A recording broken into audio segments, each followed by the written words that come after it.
Je vous présente le résumé de ce travail intitulé Pressure Induced Phase Transition of Sodium Aluminum Selenide Crystal DFT Study. Donc, le composé NaLSE2 cristallise dans deux phases qui sont la phase tétragonale, groupe d'espace IK sur MCM numéro 140, et la phase monoclinique, groupe d'espace C12 sur C1 numéro 15.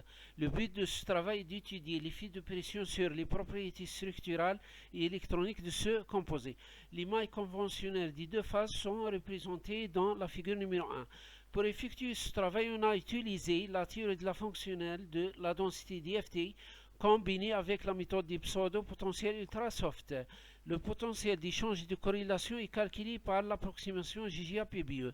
Les paramètres de maille et le volume à zéro pression sont calculés et représentés dans le tableau numéro 1 pour les deux phases tétra et mono.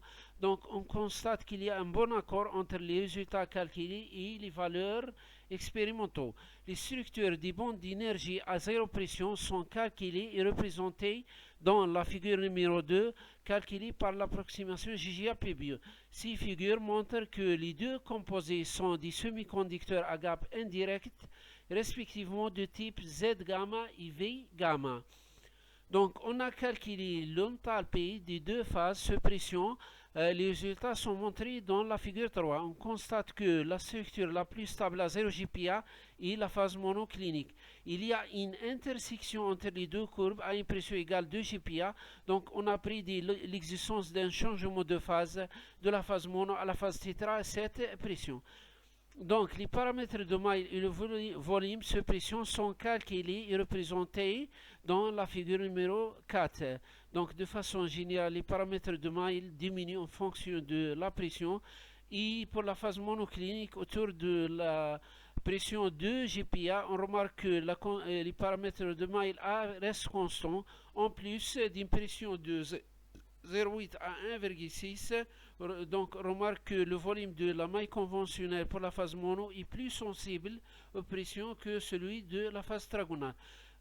D'autre part, on a calculé les énergies des gaps avec l'approximation GGA-PBE et HS06 pour les deux phases mono et tétra sous pression. Donc, de façon générale, on remarque que les énergies des gaps augmentent en fonction de la pression. Les propriétés structurales et électroniques sur l'effet de pression des deux phases mono et tétra du composé NaLSE2 ont été étudiées par la DFT. Les paramètres de maille calculés de deux phases sont en bon accord avec les résultats expérimentaux disponibles dans la littérature.